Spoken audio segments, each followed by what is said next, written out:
him because Thank you. I don't know how fun this is going to be for him.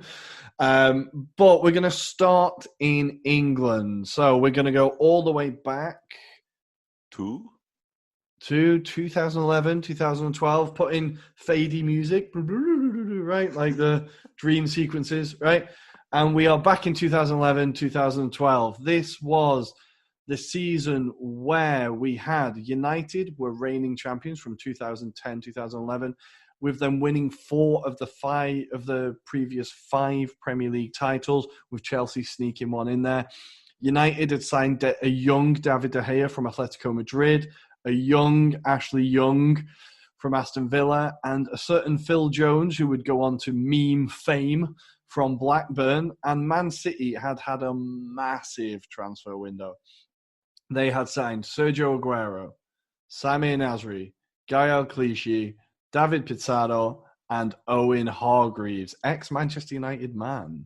So that was a bit like the early days of Manchester City being a super team. Am I correct? Well, this was their first, with the oil millions, billions, this was their first kind of big foray, I think, into the transfer market of them being, right, we need statement signings. They'd already signed players like Tevez and company, and they had a kind of spine of the team together, but they were definitely putting the finishing touches to this team. This was also the start of when they just started buying everybody decent from Arsenal, which at the time I really didn't enjoy, I'll be honest. And their manager was Roberto Mancini, yeah? Their manager was Roberto Mancini. Manchester United were, of course, managed by the great Sir Alex Ferguson.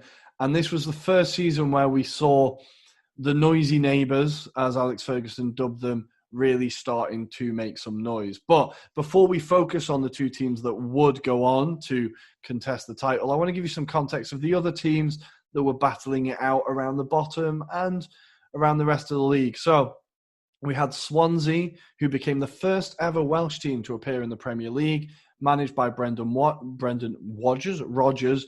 They would go on to be a real revelation that season, finishing 11th and playing some really nice football. Brendan Rodgers really making his name at Swansea at this time. We had 2 teams that I really enjoyed looking back on their squad, Bolton and Wigan. Now, these are 2 teams that now find themselves in League One, so the 3rd division of English football. But at the time, Bolton had a squad of Marcus Alonso, Gary Cahill, Fabrice Muamba, Tunchai, Martin Petrov, Kevin Davies, and a name that will haunt Liverpool fans, David Ngog. But the player here I wanted to take a quick moment to mention was Fabrice Muamba, because this was a player who this season was when he died on the pitch, and he was technically dead for half an hour, right? Thankfully, it was in an FA Cup tie at White Hart Lane. Thankfully, there was a heart specialist, doctor in the stadium who managed to run on the pitch and save the guy's life, right? Now, I know this is a bit of a buzzkill, but this guy, Mwamba, since went on to become a big guy in charity and a big guy for the Players Association, and had a really great career away from the game. But I wanted to give him a quick shout out because this was a season that was kind of overshadowed by him, but he was overshadowed by what happened to him, but he was such a positive guy on and off the field that it kind of really united football around him. So it was both a negative and positive moment for the season. Then I was looking at Wigan, who had a great squad of Chris Kirkland, I can't speak, Ali Al-Habsi, Patrick Van Arnholt, now playing for Crystal Palace, current Interman Victor Moses, Hugo Rodallega, and Franco De Santo, who would go on to score key goals for the Northwest outfit, who had an interesting season to say the least. And staying in the Northwest, I wanted to give a quick kind of mention to Steve Keane, who was in charge of Blackburn. Now, he is widely regarded as one of the worst managers to ever grace the Premier League, and they were owned by an Indian company called the Venkies. Now, these became a real character in the Premier League. Why did they become characters in the Premier League? So they're an Indian billionaire family, and they made their money in chicken. So they are chicken farmers, chicken killers, however you want to put it. I don't know. Chicken dealers. Yeah. Chicken dealers. Let's say chicken dealers. And if you've got a spare couple of minutes and you're bored, search the Blackburn Venkies chicken advert that they aired in India. It is definitely worth a shout. It is amazing. During this season, somewhat Blackburn fans would go on to protest by throwing a chicken onto the pitch as well at their ownership. Was it alive or dead? It was alive, and there's really good footage of the goalkeeper trying to chase after the chicken to grab it off the pitch. Brilliant. It was a bit of a nightmare season for Blackburn, but that's a bit of context. Of course, the title was fought between United and City. People had expected Chelsea and Arsenal to be in with a shout, but both teams would kind of struggle going through transition seasons. This was when Di Matteo would take over at Chelsea, with AVB only lasting 257 days in the job. This was, honestly, watching this video and going back through Arsenal's season, oh my God, we have been putting up with shit for a long time, Arsenal fans. We lost to Wigan this season. We lost to Blackburn this season. We lost to Sunderland this season. This was the peak of Arsenal struggling to win in the North away. So both teams, unfortunately, wouldn't have great seasons. The team that kind of pushed them the furthest was Spurs, managed by Harry Redknapp and powered on by a young Gareth Bale. This is one of his first seasons at Spurs, and that's when we're really starting to look good. It's kind of fun. I mean, I was very glad that you picked this season, because at first I was like, wow, that's very recent. But then when you walk us into the season, like you just did, you realize how many things have changed. For example, I don't know, Balotelli was a key figure in Manchester City, and now he plays for Serie B side Monza, right? Balotelli will get a mention. He is going to get a few mentions. A quick record, him and Joey Barton both hold the record for the most red cards that season, both being sent off twice. So Balotelli had a very, very, what's the word? I don't know, not interesting, but productive season. A very productive season, definitely. Eventful. I say eventful. Yeah, arguably that was the peak of Balotelli's career, but I don't want to get into that. Please continue. I'm all ears. Yeah, I did really enjoy looking back at Balotelli being good. I really enjoyed like that. The promise of Balotelli, the idea of Balotelli, this is what he could be. He could be great. Now, I don't know if we've already said it. I feel like we did, but I saw a thread on Twitter basically presenting Balotelli's career backwards, and it makes a lot of sense. So it makes more sense than if you actually look at it in chronological order, big time. I think that says everything about Balotelli, it making more sense backwards. But we're going to go through the season, and I'm going to pick out some kind of main games and key points from the season. So in August, City started off in blistering form. They beat Spurs 5-1 at White Hart Lane. Edin Dzeko, who we talked about earlier, getting 4 goals, and City really staking a claim for, wow, they're arriving. Right? I remember watching the game and thinking, because City had been around for a few years, but suddenly they looked like they were clicking, and with Mancini at the helm, you thought they've got a serious manager, they've got some serious players, and they started to destroy teams. Both teams got off to a winning start in the season, and by the end of August, they both had, so United and City both had a 100% record heading into September.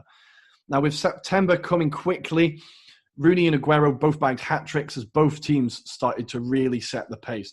What I noticed looking back at it, from the very beginning, both the teams were completely separate from the rest of the pack. Like, no team was close at any point to United or City. They just ran away straight away. And it really kind of showed their intent and their the dominance of Manchester as the city of football in the UK at that time. Obviously, mainly from Manchester United, but City staking their claim. The key moments in the part, like the beginning of the season, this was the game. This was when Manchester United beat Chelsea 3-1 with that Fernando Torres miss that we have all seen. Torres managed to score one, but then missed one of the easiest chances you'll ever see. And this is an interesting moment for me, because I think that is the moment you can pinpoint where Torres changes from Liverpool Torres to Chelsea Torres. No. I think he was so dominant at Liverpool, that moment just killed him, I think. Yeah, I think that was one of the saddest downfalls to witness in the history of mankind.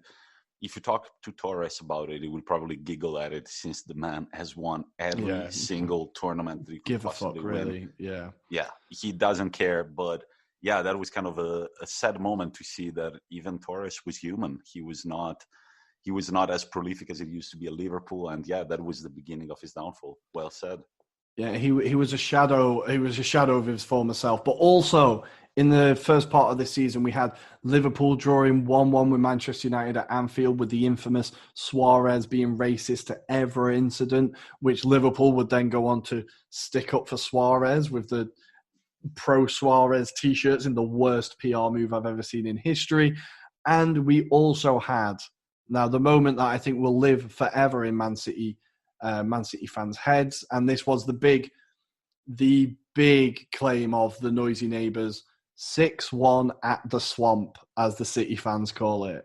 Why always me? Correct. Honestly, when I watched the video, I forgot that was this season, right? And I saw the video. I was like, yes, I get to watch it again. Like, I remember that day being excited to go home and watch Match of the Day. Like, genuinely being like, I cannot wait to watch this. How often do you get to see Manchester United pumped at home? I'm sorry, United fans, but Schadenfreude is one of my favourite emotions.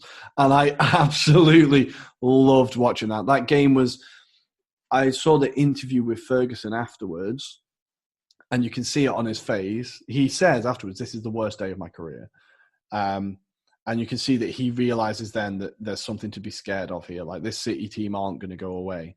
And that was that result put City 5 points clear of United. And at that point, it looked kind of not certain, but people were going, okay, 5 points at the end of October, that's a big gap to make. But heading into December, things started to slip, okay? City lose to Chelsea at Stamford Bridge 1-0.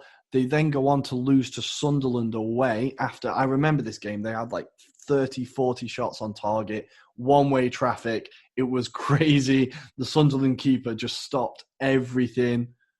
We did not double-check the stat of the 30, 40 shots on target, by the way. I'm honestly certain you could, I'd say 30.